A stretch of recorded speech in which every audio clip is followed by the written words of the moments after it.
UK Chancellor Rachel Reeves, thank you so much for joining CNBC here at the IMF World Bank annual meetings. It's a pleasure to be here. Well, first up, the IMF forecasts the UK will be one of the top performing G7 countries this year, but albeit with the highest inflation.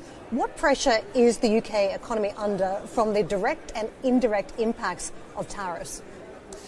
So we are pleased that the IMF have revised up the forecast for UK economic growth this year and expect us to be the second fastest growing economy in the G7 this year after the United States. And I think that reflects the policies that we're pursuing, the trade policies, the deregulation, the capital markets reform. Of course, tariffs have an impact on countries around the world, and that's why we've worked so hard as a government to secure trade deals. The first trade deal, the best trade deal with the United States, the most comprehensive trade deal with India of any country in the world, and also improving our trading relations with our nearest neighbours and trading partners in the European Union, undoing some of that damage of Brexit.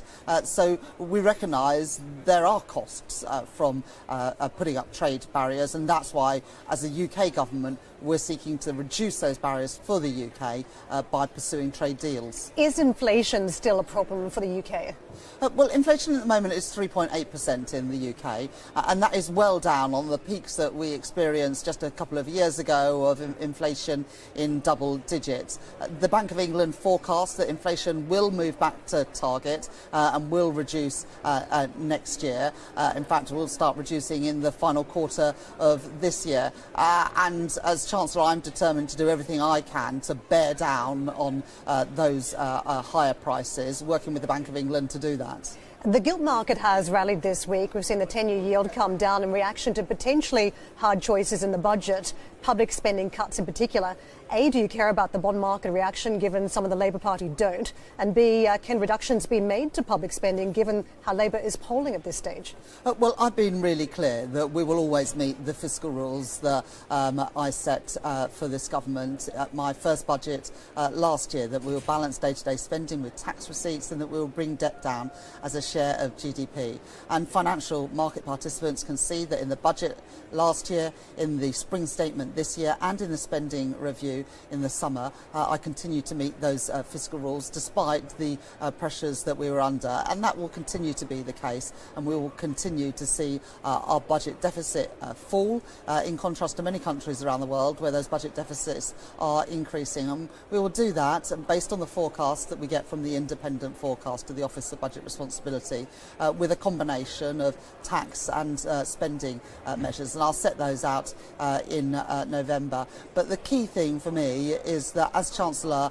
I'm determined almost to be honest with people about the challenges that we face, and I think people can see the changing global environment we're in, whether that is Russia's ongoing aggression in Ukraine, the disruptions and the tensions in the Middle East, or indeed the impact of trade barriers increasing throughout the world, and I will respond to those as a responsible Chancellor at the budget in November. Is the bond market, though, overreacting to the potential for public spending cuts? I'm not going to comment on bond market moves, but I do want to reassure people that whatever forecasts come my way, we will continue to meet those fiscal rules. We will continue on that path of fiscal consolidation, because we know that the deficit has been running too high for the last few years, and as Chancellor, I'm determined to reduce those costs of borrowing, bring down the debt, and ensure that we have a growing economy based on that platform of fiscal responsibility.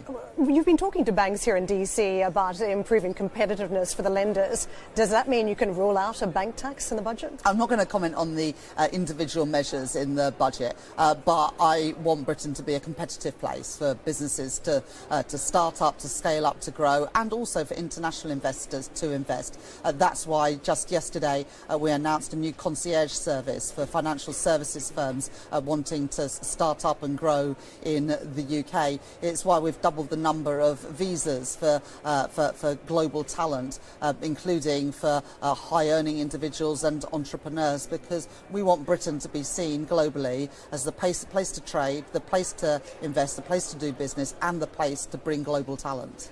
Senior bankers say that there's too much focus on financial stability. In fact, the biggest risk to financial stability is low growth. Would you agree with that?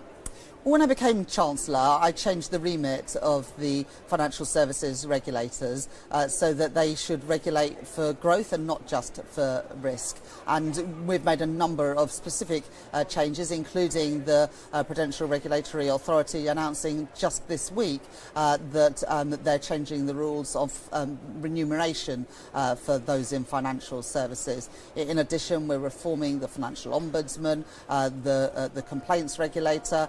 We've taken out the payment systems regulator and brought it into the Financial Conduct Authority. And I think that everybody who operates in London, operates in the UK and financial services, can see in the last year how far we've come with regulation. Is there more to do? Yes, there is. But I am very clear that our regulators must take into account growth and not just risk. Let me ask you about the fiscal headroom. There were some fairly mocking comments from the Institute for Fiscal Studies about having teeny tiny headroom with the £10 billion you've built into the system with your fiscal rules. Does that fiscal buffer need to be larger so you're not blown off course by forecasts? Well, the previous government took the fiscal headroom down to 6.5%, and so we have rebuilt it since then. Of course, increases in that buffer requires difficult choices elsewhere with tax or spending, but I do recognise that in a world of global volatility, particularly the volatility that we've seen over this last year, having that space is useful, but it does come with trade-offs, and I think that commentators need to reflect and recognise that too. There's a lot of shifting sands in the global landscape, and the reality is a lot of wealthy Brits have left and gone elsewhere. Is there a risk if you lob more taxation in the upcoming budget that we see even more flight from the UK? I mean, Ferrari, the latest to warn that they are seeing an impact on luxury customers.